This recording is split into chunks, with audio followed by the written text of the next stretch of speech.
Okay, imagine this. You open your property tax bill, and boom, it's jumped by thousands of dollars, completely out of the blue. This isn't just a scary thought, it's the reality for families all across Tennessee right now. And get this, it's not because of some new tax law that you got to vote on. Nope. It's because someone somewhere in a government office changed a single word in a file. A change that, as we're about to see, might not even be legal. For some folks, that jump is a staggering 60%. I mean, literally overnight. This has nothing to do with your property values going up or your local government passing a new tax rate. The entire financial hit, every single dollar, comes down to that one little word being changed on a form. So let's just make this personal for a second. If this happened to you, you'd want answers, right? You would be demanding to know who made this call and if they even had the right to do it. And that's exactly what we're going to dig into today. How a tiny, almost invisible administrative tweak is creating a massive, hidden tax hike for everyday families. This brings us right to the heart of it, what people are starting to call the reclassification ruse.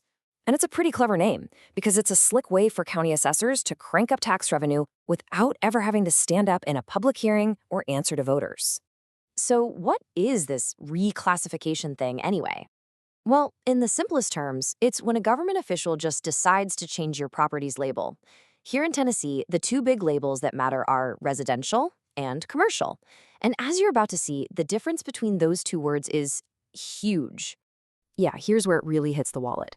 A residential property, a family home, is assessed at 25% of its value. But commercial property, that gets hit with a 40% rate.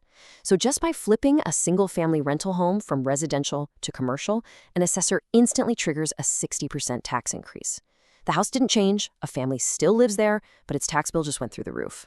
Now, this whole thing isn't just about it being unfair, it's about the law. Critics are arguing very forcefully that this practice is a flat-out violation of the Tennessee Constitution. And when you actually look at the text, the state's founding document draws a very, very clear line in the sand. And here it is, word for word, straight from the source. The Tennessee Constitution says that for a residential property to be taxed like a business, it has to contain 2 or more rental units. That's the rule. It's the only exception the Constitution gives, period. And this is where the whole argument just becomes crystal clear, right? A single-family home has 1 unit. By its very definition, it is physically impossible for it to meet the Constitution's 2 or more unit rule. The text couldn't be more direct, leaving zero wiggle room for an assessor to interpret. And if you think this is just some new, creative reading of the law, listen to this. During the actual convention back in 1971 where this language was written, a delegate stood up and asked, what if someone owns 50 separate rental houses? Would they still be residential? And the answer they got was a definitive yes. The people who wrote the law couldn't have been clearer. You classify the property, not the person who owns it. In fact, they didn't just talk about it, they held a vote on it. Someone actually proposed an amendment to do the exact same thing assessors are doing today, to reclassify any rental home as commercial. And the framers rejected it overwhelmingly, 67-23. They looked at this exact idea and deliberately chose to protect single-family rentals.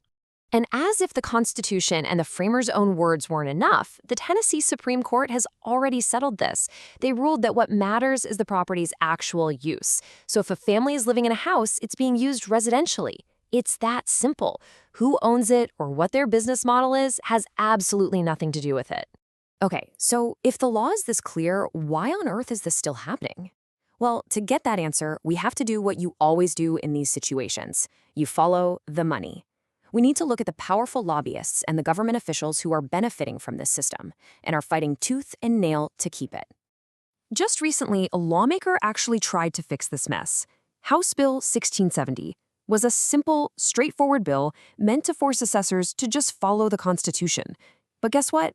It never even made it to the floor for a vote. It was quietly killed in committee behind closed doors.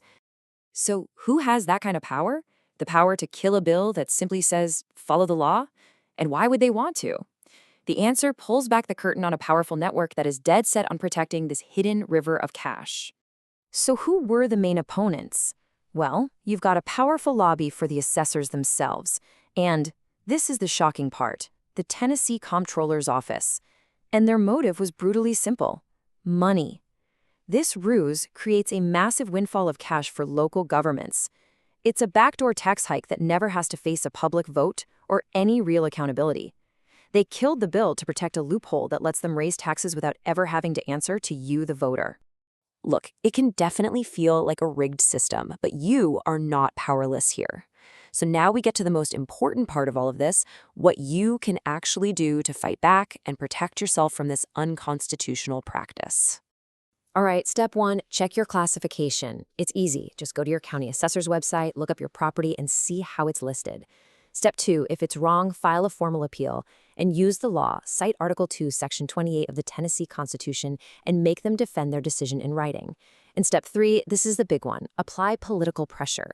You have to remember, these assessors aren't faceless bureaucrats. They are elected officials. They work for you. And that really leaves us with one last critical question. Who does your local assessor actually work for? Do they work for you, the taxpayer, who put them in office? Or do they work for the lobbyists and the government insiders who benefit from these sneaky hidden tax hikes? The answer to that question ultimately isn't decided in some backroom committee meeting. It's decided by you, at the ballot box.